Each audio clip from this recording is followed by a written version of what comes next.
RTV app వార్తల్ని క్షణాల్లో చదివే అవకాశం ఉంటుంది. ఒక న్యూస్ పేపర్, ఒక టెలివిజన్ ఛానల్ మీ చేతుల్లో ఎప్పుడూ ఉంటాయి. ముఖ్యంగా ఈ ప్రోగ్రాం జరుపుకోవడానికి ముఖ్య ఉద్దేశం ఏంటంటే 1944లో ముంబై డక్యార్డ్ నందు ఒక భారీ అగ్ని ప్రమాదం సంభవించి అందులో దాదాపుగా చాలామంది ప్రాణాలను కోల్పోయారు.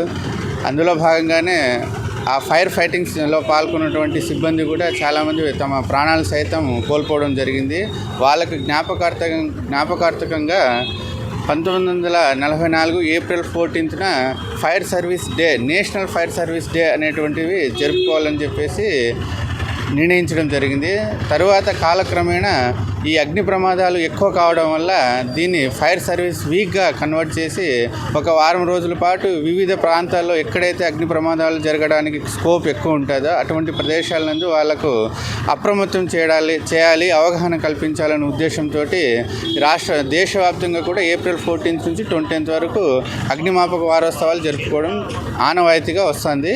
అందులో భాగంగానే మన పుట్టపర్తి నందు రాష్ట్ర విపత్తుల స్పందన మరియు అగ్నిమాపక సేవల శాఖ తరఫున ఈ అగ్నిమాపక వారోత్సవాలని ఏప్రిల్ 14th ఘనంగా ప్రారంభం చేయడం జరిగింది.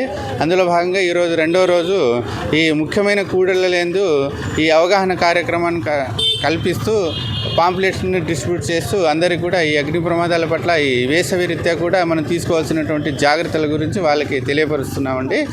అందులో ఈ అవగాహన కార్యక్రమంలో భాగంగా ఏదైనా అగ్ని ప్రమాదం జరిగినప్పుడు మనం పాటించవలసిన మా సిబ్బంది వచ్చి చేసే ఈ ఫైర్ ఫైటింగ్ని డెమాన్స్ట్రేషన్ రూపంలో చూపించడం జరిగింది. అది ఒక్కొక్కటి అంటే ఫైర్ని బట్టి మనం అక్కడ పాటించవలసినటువంటి బ్రాంచ్ని ఏదైతే ఉపయోగిస్తామో అది డిఫ్యూజర్ కానివ్వండి, రివాల్వింగ్ కానివ్వండి, తర్వాత ట్రిపుల్ పర్పస్, ఇట్లా మామూలు నార్మల్ బ్రాంచ్, ఇట్లా రకరకాల బ్రాంచ్లు ఉంటాయి మా దగ్గర. అక్కడ ఫైర్ యొక్క తీవ్రతను బట్టి ఏ బ్రాంచ్ ఉపయోగించి మేము ఏ విధంగా ఫైర్ ఫైటింగ్ నిర్వహిస్తామనేటువంటిది పబ్లిక్ని అవగాహన కల్పిస్తూ ఈ అగ్ని ప్రమాదాలు జరుపుకోకుండా మనం ఇంట్లో పాటించుకోవాల్సినటువంటి జాగ్రత్తలు ఏవి అనేటువంటివి కూడా పాంప్లెట్స్లో అన్నీ కూడా మేము పొందుపరిచి వాటిని కూడా డిస్ట్రిబ్యూట్ చేయడం జరుగుతుంది.